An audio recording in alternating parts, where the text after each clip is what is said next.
Well, good people of the internet, it's that time again. It's Sunday Soul Search. My name's Antoinette and I go live every Sunday, usually a little bit earlier, but not so this week. This was definitely one of those weeks where an extra hour really would have been helpful. It has been a one. Now, from last Sunday's live, I really realised that I was stretched. I was kind of in the edges of my margins, not feeling good, not looking great. And even just seeing myself live sent me into a little bit of a spiral. It's been a week where I have ended up sharing my story in a number of contexts, some planned and some unplanned. And I've been really struck. It's the thing I've been percolating on all week. I've been really struck how when you're either forced to be vulnerable or you get vulnerable with people, that different conversations happen. So all my life, I've been quite private about my past. It's been just something that I've not shied away from necessarily, but I've not felt that people needed to know. Certainly as a child, I was embarrassed about elements of my past. When you're a looked after child, when your parent has poor mental health, these are things that you don't really want to discuss publicly, and you learn to keep them private. I was already quite othered, if that makes sense, and so adding other things into the mix for people, I just really didn't want people to know certain elements of my background. But cue Monday last week, so it started on Monday. I woke up feeling totally rubbish, totally demotivated, totally stressed out about my weight, totally defeated about life in general. And fortunately, I have two women that I'm on a journey with in terms of business. So we check in every Monday, and I was very quiet on Monday. So they finally reached out and asked, what am I doing? Where am I? Because if we don't hear from each other, that's the deal. And we jumped on a Zoom, and a little bit of tearfulness for me, a little bit of just reflecting back on my weight loss journey, spirals, ups and downs. And they were brilliant. And I left that call feeling one step higher, maybe not even one step, a few steps higher.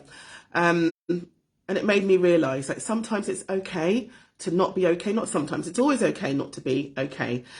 Because actually, if you don't reveal that side of you, how can people journey alongside you? How can people help you? So yeah, that was my first sort of, I feel like a tin of paint this week. And you know, when you take the lid off, you often need a screwdriver or something, and you've got to kind of prise it open. So that was the first little bit of prizing. And then I had a planned coffee with a friend from church, because I realised that I dropped, just inadvertently on Sunday, I dropped a little bomb about, oh, well, you'll know that thing from my past. And the look of shock in their eyes made me realise, oh no, we haven't had that conversation.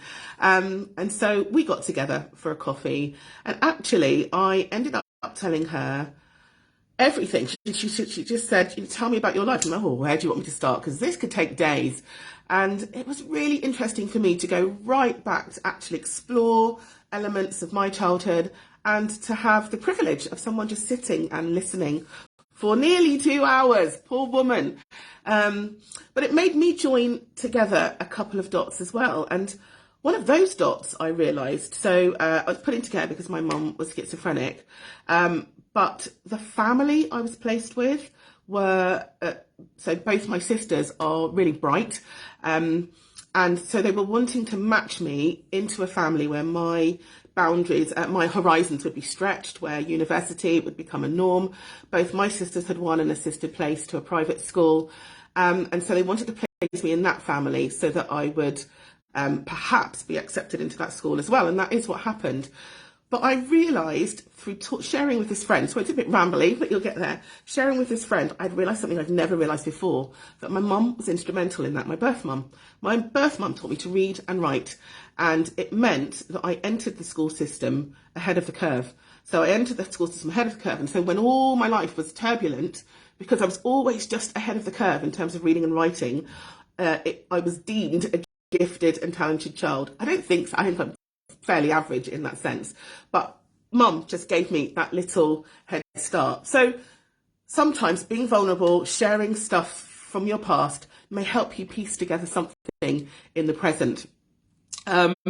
I then gave 2 different talks this week in a business context, and usually I just tell the story of my business, my business journey, why ethics are important to me. But I think through sharing with my one friend over coffee, I realised that my business journey started in my childhood, actually, and that my thirst for justice, my thirst to see broken systems fixed, started then. And so I just weaved a tiny little bit of that element into my business story, and it just opened up the room. In one particular context, people were tearful, a queue of women to give me hugs.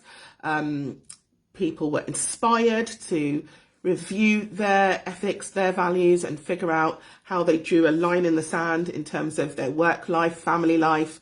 It was really, it was overwhelming and powerful, actually. And then we had a Women's Day at church this week, and I hosted one of the workshops. And again, I just chose a tiny snippet in terms of my business journey, and but actually again just weaved around what was happening in life around that as well. And again, the impact on the women listening, the stories they then shared of challenges in their life, really such a privilege. So this week has been an anomaly for me, and it's taught me, yes, vulnerability sucks. It is hard letting people into some of those crevices in your life. But in situations where you can trust others, actually, that's not necessarily true, because on 2 occasions I was in a room full of strangers, essentially, being the keynote speaker. But when you get vulnerable, it gives permission to others to get vulnerable and real, and then the conversations become really interesting. So I challenge you this week, where in a safe way could you maybe be one step more vulnerable? Where can you open up conversations? Because it's not just about, I guess, what you get from opening up a bit more. I know that it certainly deepened friendships for me in this week, and deepened business relationships actually for me. But it's also the privilege of then watching as somebody else takes a breath and gets vulnerable too. And that's where the good stuff happens. So here's to being vulnerable, even though it sucks. I hope that you have a really great week. See you all. Take care.